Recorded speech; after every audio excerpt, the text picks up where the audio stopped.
It's Thursday, it's 12:15 and we're live in Westminster. Increased defence spending creates more jobs. This government wants more of that increased defence spending focused at British companies.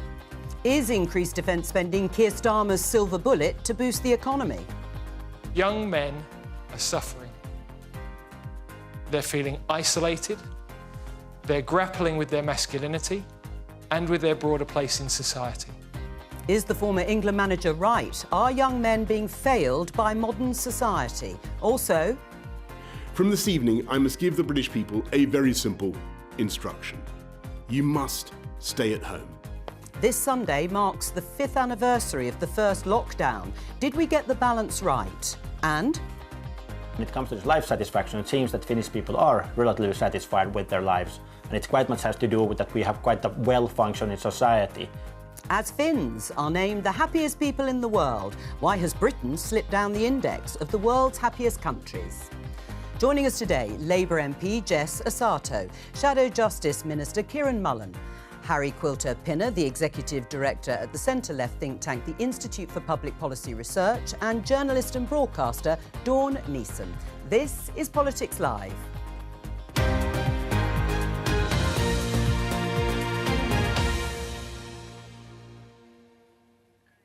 Hello and welcome. A little bit of breaking news for you in the last quarter of an hour. BBC News headline reporting that the Bank of England holds interest rates at 4.5%. It was widely expected. There have been hopes earlier in the year that there might be another cut in interest rates by now, but they're holding it at 4.5%. And while we're on the subject of the economy, just a reminder to put in your diaries and calendars that next Wednesday we will have a special Politics Live programme covering the Chancellor's spring statement, as we're calling it, in full from 11:15. So please join us then. Well, you heard in the headlines there that Finland is at the top of the happiness index, and happy International Happiness Day, because it is today.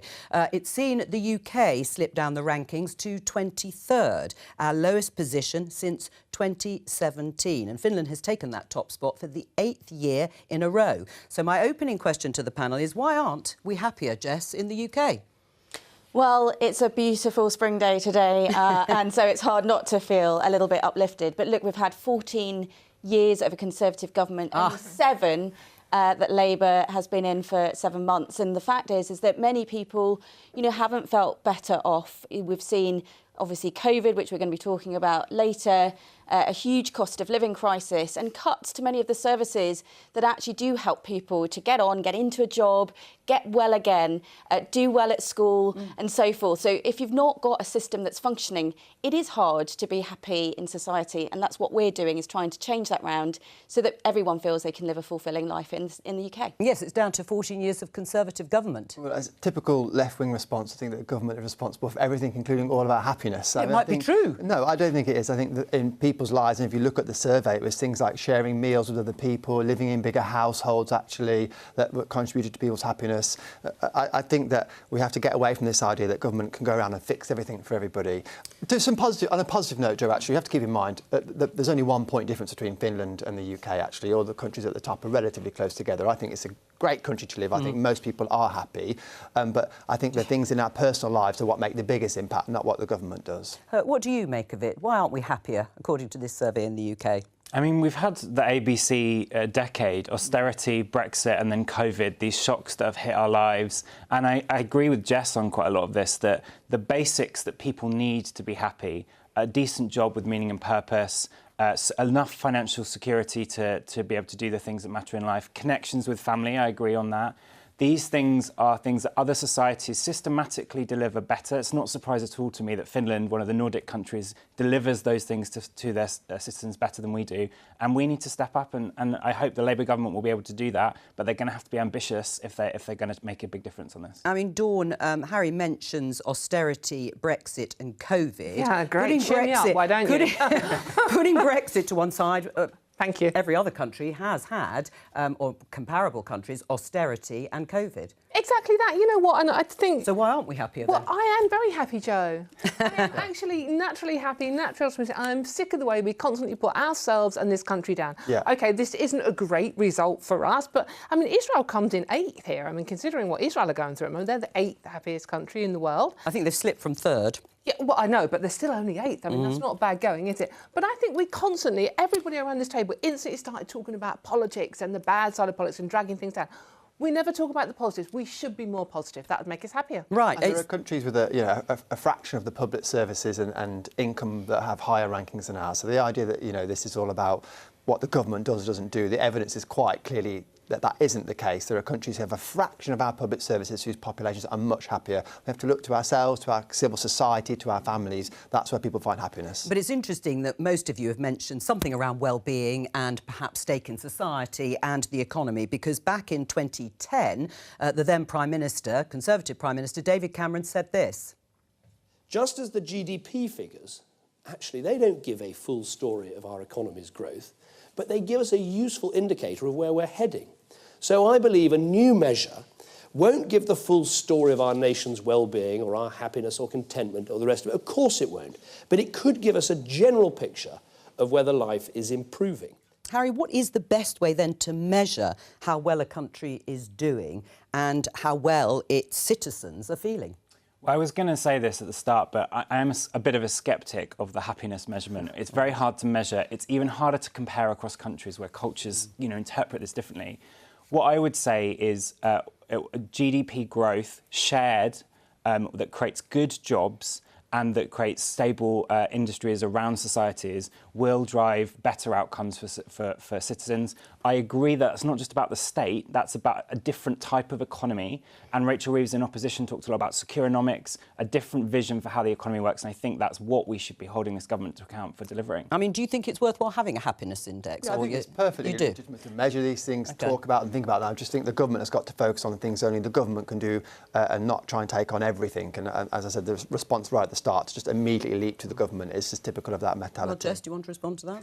Well, I think the fact is that we do know that we have huge burdens of poor mental health and well-being in the country following COVID, actually. So we do need to use what the state has in its powers to help people to feel happier. Of course, it can't do everything. We're not saying that. But when you go out your front door and you see potholes in the street and, the architecture around you just feels really down and broken, that does have an impact on people who feel about themselves, their families and their neighbourhood. And that's why we do have to start, making sure we fix some of these broken things. All right, well, let's talk about the well-being of boys and young men. Have a listen to this from the former England manager, Sir Gareth Southgate. Young men end up withdrawing, reluctant to talk or express their emotions. They spend more time online searching for direction and are falling into unhealthy alternatives like gaming, gambling and pornography. We need leaders to set the right tone, to be the role models we want for our young men. We have to show young men that character is more important than status, that how you treat others is more important than how much money you make. Don't you agree with Gareth Southgate, the sort of thrust of that speech that he made and the lecture that he gave, that actually our boys and young men are suffering? I think they are suffering, and you know that boys are now more likely to own a smartphone than live with their dad. I find that a shocking statistic, and I don't know why I'm shocked by that. Everyone's got smartphones. But I think this is illustrating just how much boys are confused about their role in society. And I do think Gareth, who is the complete opposite of Andrew Tate, is really doing well to speak out about this. Jess, do you agree broadly? I think it is a really powerful speech, and alongside adolescence, which I know everyone has been tuning into, I think that this is a very, very important conversation to have. The fact is that, violent pornography, things that are really unhealthy for boys and girls to be watching, in the palm of their hand, day in, day out, is ubiquitous. And so I think we really need to be working to, work out how do we support our boys better, including increasing role models and things like sport that can really help them. Kieran? Really positive intervention. I think he's such a widely respected figure, and I think young men and boys will look up to him. But I do think parents and families are at the core of all of this. They're the front line against all of these issues, and we have to never forget that. Harry? I totally agree. I think it's a really important issue that's come into the mainstream now, and we need to really tackle it. And I would point in particular to the fact that in Western Europe and the US, we've seen young people, and particularly young men, start to vote for far-right parties and talk about far-right arguments. We're starting to see that in the UK as well. So we really need to tackle this now before we end up. Well, let's talk to Michael Conroy, founder of the community interest company Men at Work, which delivers training in supporting the healthy personal development of boys and young men. Welcome to you, Michael. Is Gareth Southgate right? Is he making the right diagnosis here? I listen to I watch his programme, and he makes a lot of very good points, certainly about unhealthy and unhelpful ideas of success. And I think we can contrast, Gareth Southgate and Andrew Tate videos, play them back to back, and think who's saying what about money. And I think that our boys are being very much exposed to very, very unhealthy and unattainable kind of expectations about material wealth. And being left with the question, who am I if I'm not this alpha, if I'm not this gangster, if I'm not this kind of rich, wealthy, successful, dominant man, what's my life for? And then that lots of anxieties and feelings of alienation kind of coming from that. So, yeah, I think Gareth Southgate has made a very timely intervention. I enjoyed listening to it and watching it. And very much also adolescence, I think, is extremely timely, picking up on threads. I mean, people like me are involved in this kind of work for years. We've had the pleasure of finding out about incels and Red Pill and the Matrix for some time now. But well, you explain a little bit what those things are, Michael. Yeah, for sure. I will do. I will do. Because not everyone will know. No, and hopefully the drama will help people kind of find their way to Wikipedia and Google the manosphere. Well, the manosphere is a kind of online mess, a combination of all kinds of chat rooms and websites and influencers, essentially saying that women are worthless except for sexual, gratification or as nursemaids, and that men are naturally superior and should be the boss, politically and culturally, but also in the home and in a relationship. But why have so we it's a kind of... But why are we here? What's been missing that is attracting so overwhelmingly, it seems, or in large numbers, many boys and young men? Adults have failed.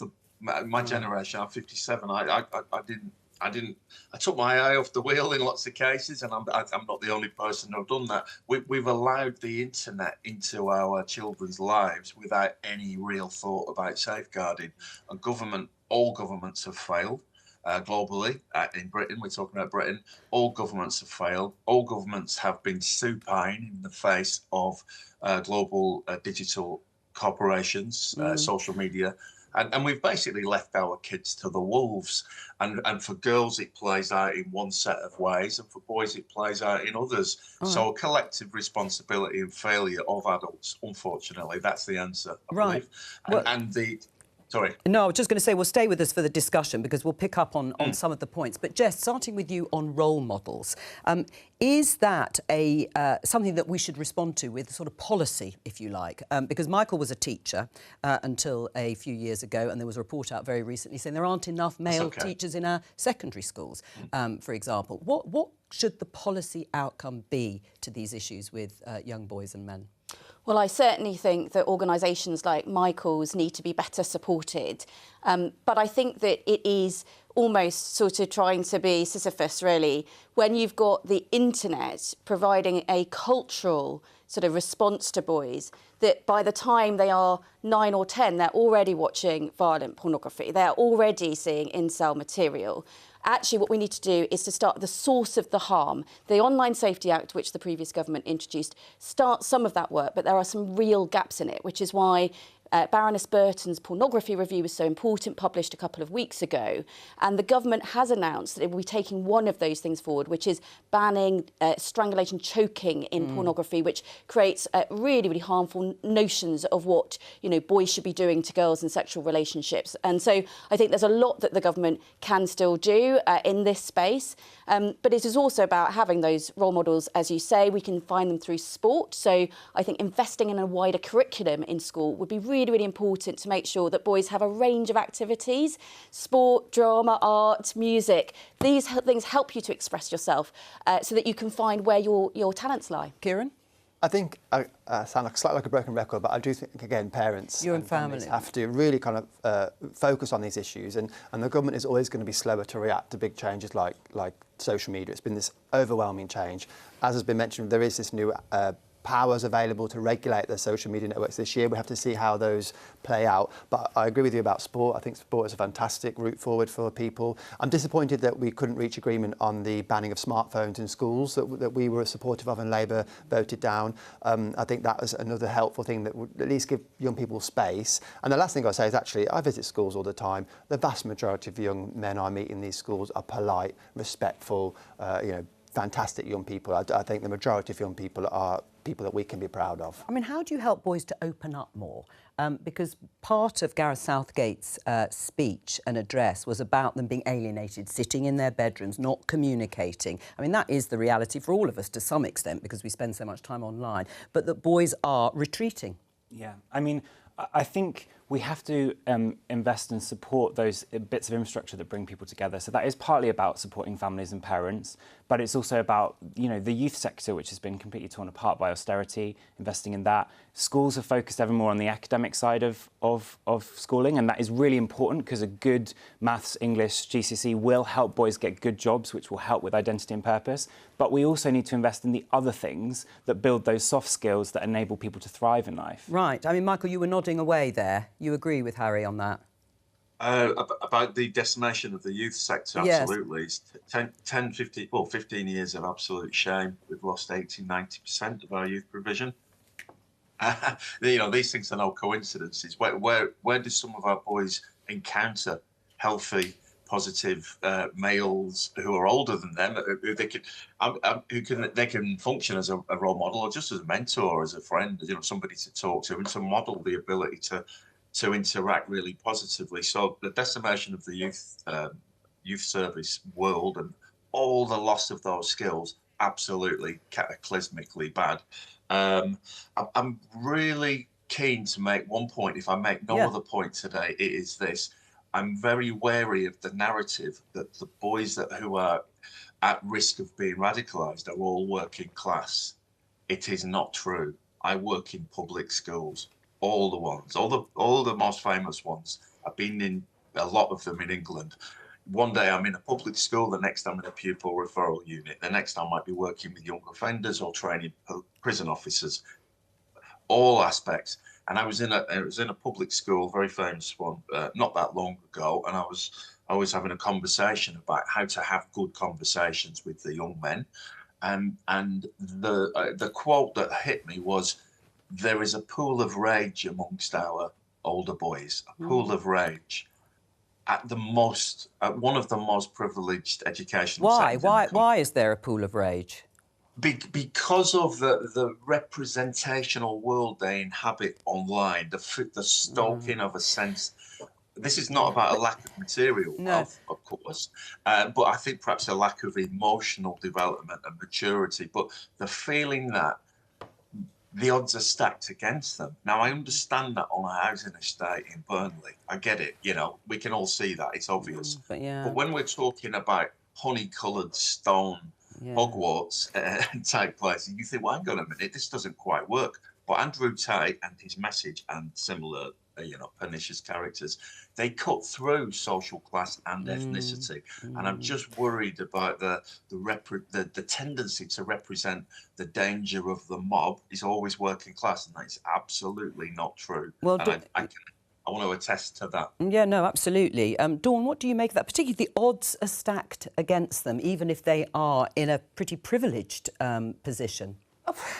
Look, I mean, the odds have been stacked. It's not boys versus girls, but the odds have been stacked against women for absolutely centuries. And we are talking about men and boys now, which is absolutely the right thing to do. But we've talked about what the government can do. We've talked about what sport can do. We've talked about what teachers can do. What about what dads can do? We need dads to step up and parent their boys, whether they're part of the family or not.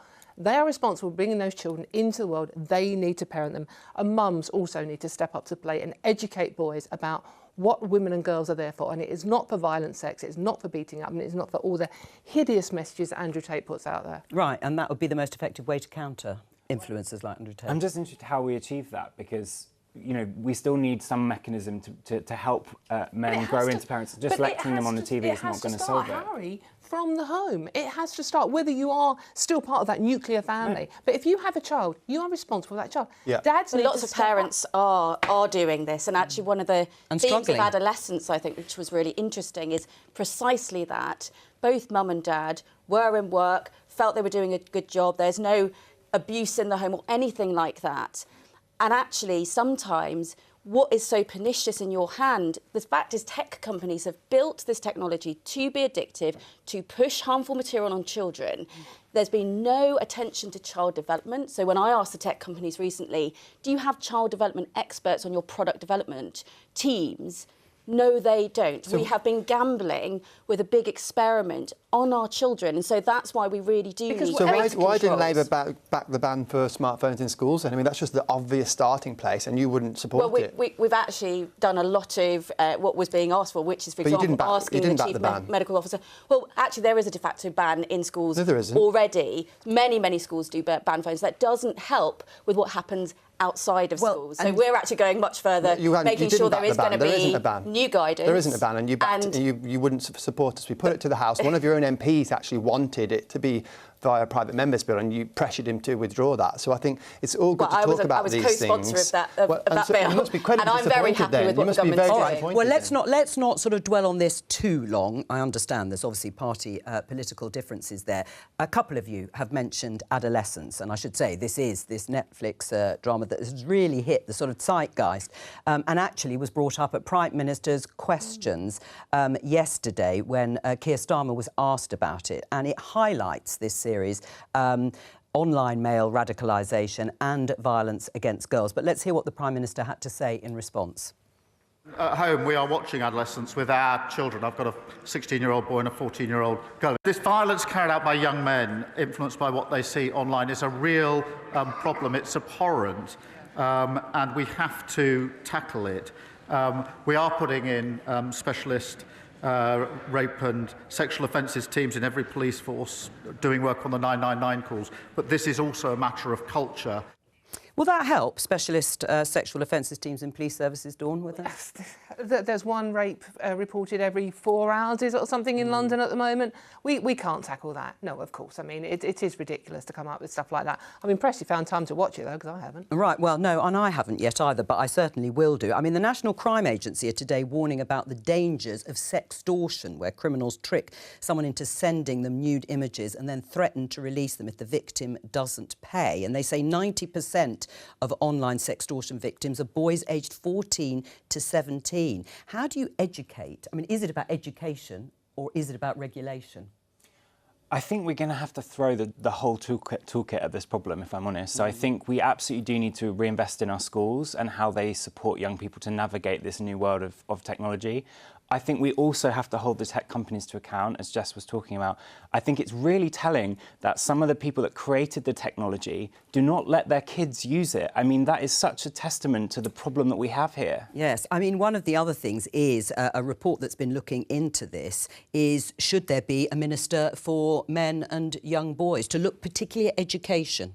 I don't necessarily like the idea of kind of picking a minister out and making out that that's going to solve the problem. It's the policies and whether you get wider government buy-in. A minister can be helpful, but not always. I think it is really important that we see this year what the regulator does with its new powers. It can fine global firms at a percentage of their global turnover, so real teeth. And I wouldn't hesitate in saying if actually they have 12 months not making use of those powers effectively, then we should look again. But this will be the first time they've ever had those powers available to them, and we'll see how the social media companies react. All right, well, final thought to you, Michael. And there's one thing that we have discussed before, and perhaps that is a sort of stereotyping of boys, perhaps not doing as well at school as girls, that they develop later, that they're not as good at sitting still in lessons and so on and so forth. Have we painted a slightly negative or pejorative view of boys, particularly as they're going through their school years?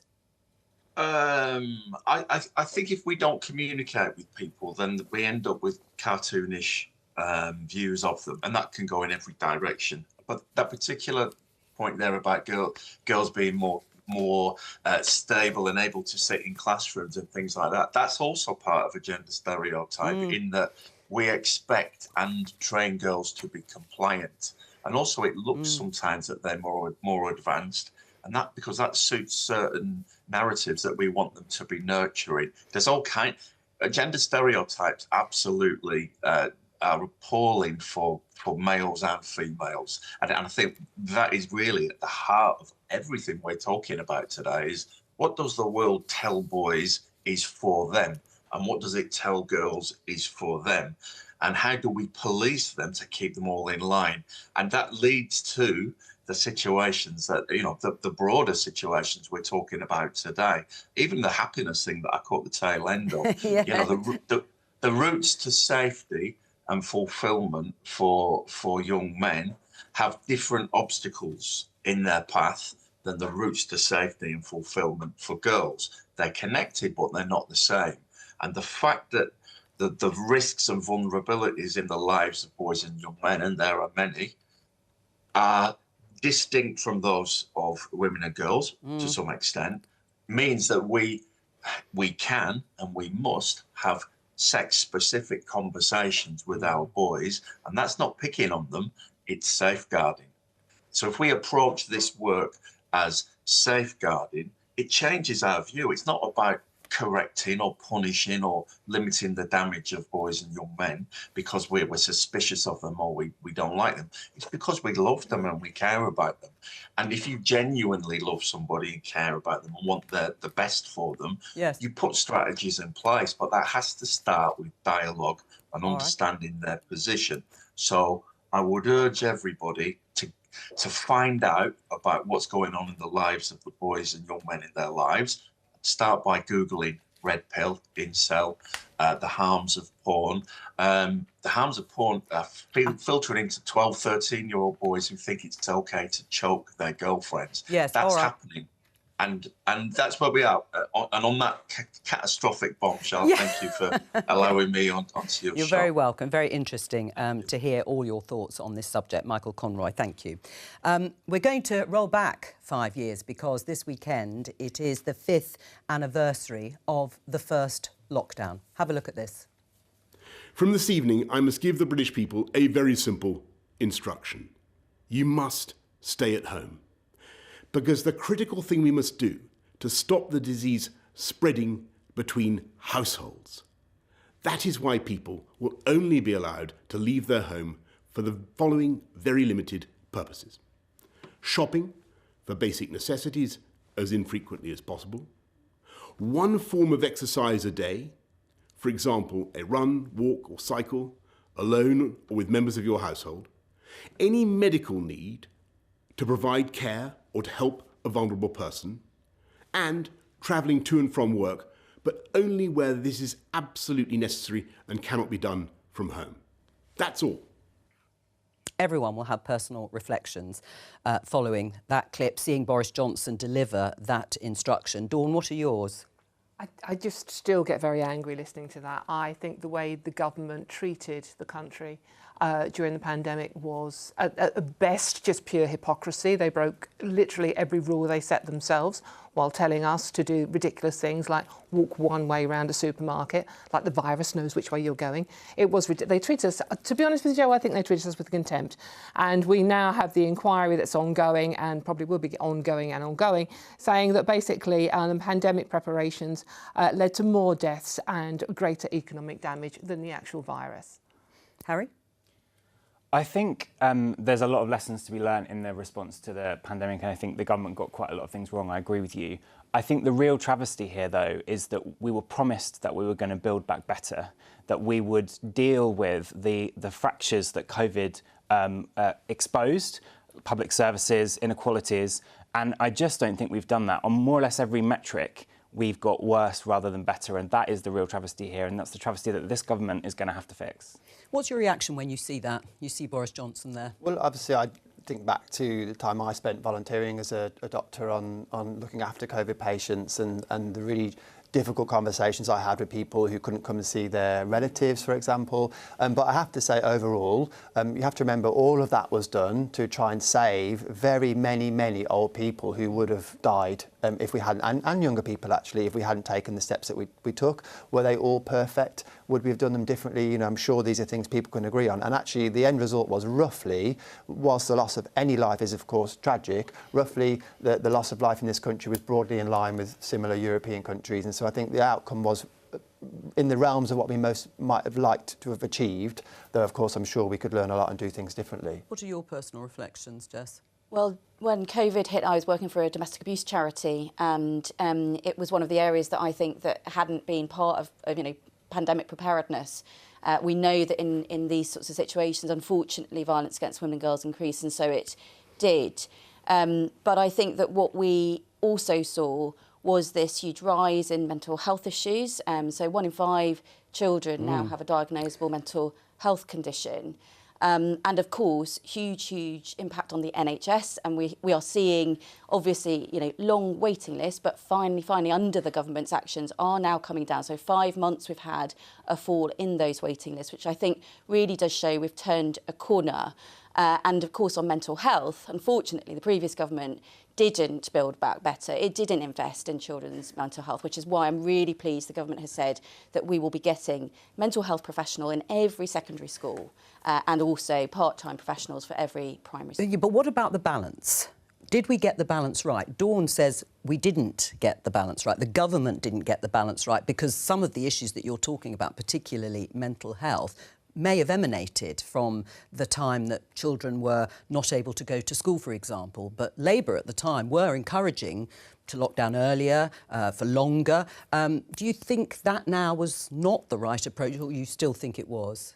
Well, I think that it's really important that you're led by the evidence and the experts, and we had to make decisions about saving lives. And the fact is that there is a COVID inquiry that is ongoing that has been looking in great detail at these things. I am sure there are lessons that can be learned, particularly around safeguarding issues. But having worked with the government at that time, there was swift action to make sure that actually there was information about how would women seek help if they were in a domestic abuse situation.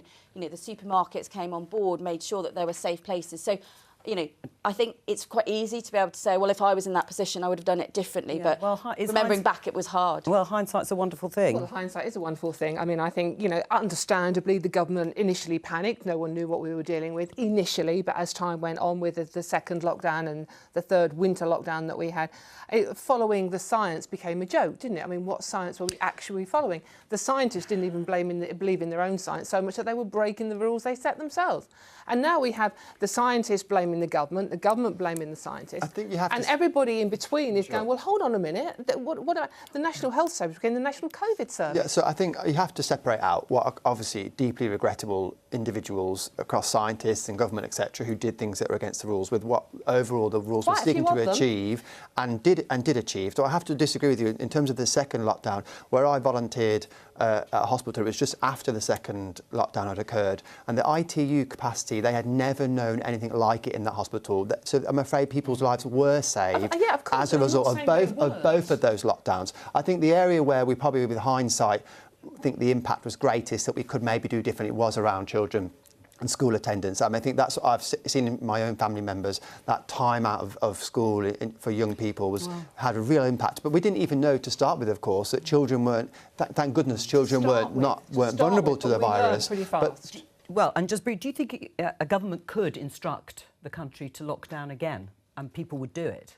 I mean, the funny thing about the lockdown was that at the time it was popular, right? There was a kind of rally around the flag effect. I think it would be much harder this time round because I think people have seen that it doesn't always work and that we had to come out of the lockdowns and deal with the... Can I just interrupt you? I think it was popular with certain classes. It wasn't popular with the working classes. It wasn't popular with people struggling in flats with 4 kids, no Wi-Fi. It wasn't popular at all with people facing domestic abuse and violence. And we know children lost their lives during this because they couldn't get the help they needed. I mean, I'm not defending the fact that there are these massive inequalities that make this system very unfair. I'm actually saying we should have fixed them, and that's the problem now, is that we said we were going to build back better, we asked people to trust us, and we haven't done it. All right, let's talk about defence, because there's been an awful lot of talk about increased defence spending, and also all of the moves and the efforts the Prime Minister Keir Starmer has been making to build a coalition of the willing to be a peacekeeping force if a truce is ever agreed to. Let me just show you this headline in BBC News. UK hosts military leaders to work on Ukraine plans. That is happening later today, and it follows on from the Prime Minister and the Defence Secretary visiting HMS Vanguard and greeting, you can see him here, greeting submariners returning there. And also another visit that the Prime Minister is making to Barrow, where there is the next generation of submarines going to be built. Again, we're expecting the Prime Minister to say that Barrow is a blueprint for how defence spending can boost communities up and down the country. Meanwhile, President Zelensky of Ukraine, we can show you the headline here, is to address EU leaders after a Trump call as military chiefs head to London. And the BBC News headline here says Europe must put Ukraine in position of strength, Germany says, as Zelensky briefs EU leaders. But there is a bit of a blow to Keir Starmer's efforts in terms of increasing and rearming, increasing defence spending. In the Times, the British arms industry is blocked from a €150 billion EU defence fund. His efforts to unite Europe in the face of Russian aggression have suffered a serious setback after France succeeded in blocking British defence companies from access to that fund. Well, let's talk about all of that with the BBC security correspondent Frank Gardner. Hello to you, Frank. First of all, that phone call between Donald Trump and President Zelensky. We'd all like to be on the line, wouldn't we? What came out of that? Well, it went a lot better than that horrendous showdown in the Oval Office on February the 28th, which is not saying much. That was a pretty low bar to start from. But I think President Zelensky has had a lot of coaching, a lot of advice since that terrible incident, not least from the Britain's National Security Advisor, Jonathan Powell, on how to basically get the best out of the Trump administration, which frankly involves a certain degree of flattery and again thanking the US leadership for all America's support, even though it hasn't always been as timely as the Ukrainians would have liked. They spoke for quite some time, mainly discussing what Russia's demands were, because what the US is trying to do, it says, is to try to align the two sides' demands, but this is trying to square a circle. It's very, very difficult because essentially President Putin has not moderated his demands one bit since day one on February the 24th, 2022. Namely, he wants Ukraine to be a vassal state of Russia and to give up any idea of sovereignty or of looking west, of joining the EU, NATO, or being a free democratic country. Well, and you using the term vassal state leads to the next issue, which is the government's idea here of a coalition of the willing. I mean, is that really going to be a serious thing? Well, they're going through the motions, certainly, of lining it up to be as credible a peacekeeping or peace monitoring or ceasefire monitoring force as they can do it. So what today's meeting at Permanent Joint Headquarters at Northwood on the northwest corners of London is about is rolling up the sleeves, as Luke Pollard, the Defence Minister, would put it, and talking about the nuts and bolts of the logistics of how this is going to work.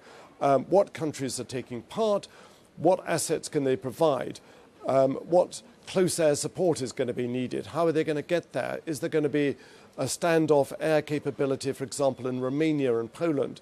But, let's just put all of this in perspective.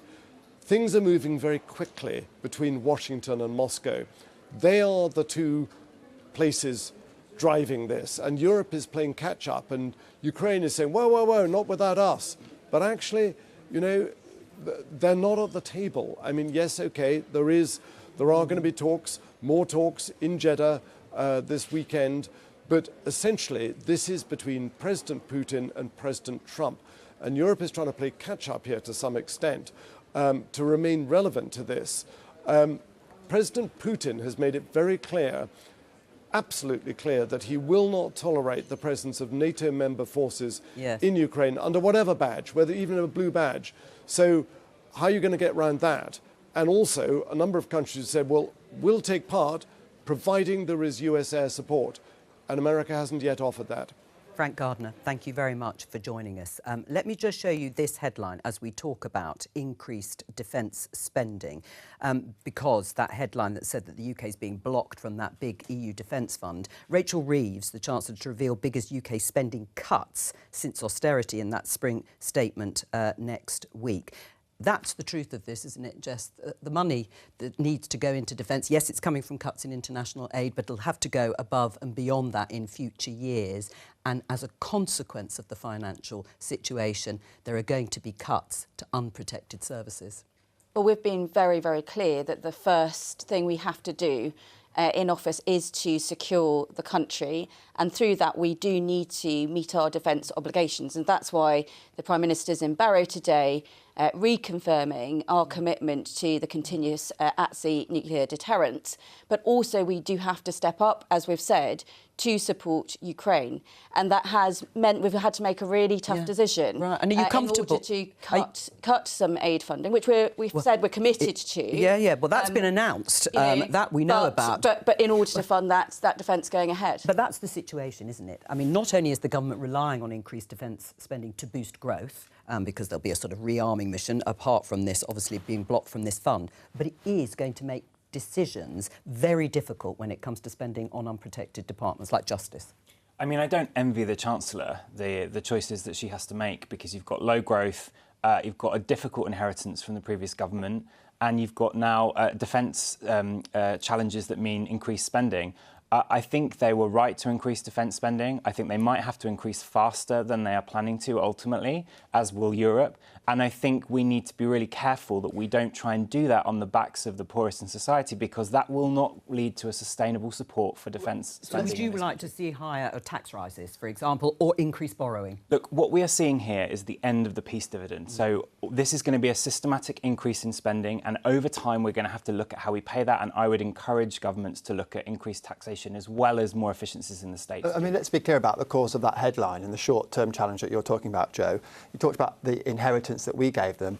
On all the major metrics, they've made things worse. So economic growth is lower. They've literally crashed economic growth into the wall. So they inherited the fastest growing economy in the G7 in the last quarter. It was briefly at the end of the Conservative government. Let him finish his point. Interest rates haven't fallen as we want to do, because inflation is higher. And you never met the defence spending targets at all. Inflation is higher. Economic growth is lower. Unemployment is going up. So all of these things, the reason why Rachel Reeves is having to go back to the drawing board is because the OBR are going to come back and say, you've lost billions of pounds because you've crashed the economy. Do you support the increased defence spending? Yes. And do you agree that there will be cuts then to other services in order to do that? Well, there are things that they could have not spent money on, like giving huge pay rises to train drivers, giving above inflation pay rises to public sector workers. Well, let Jess respond to that. There's a whole series of things. And underneath it all, economic growth is the key. And they have literally crashed economic growth into the wall. Jess?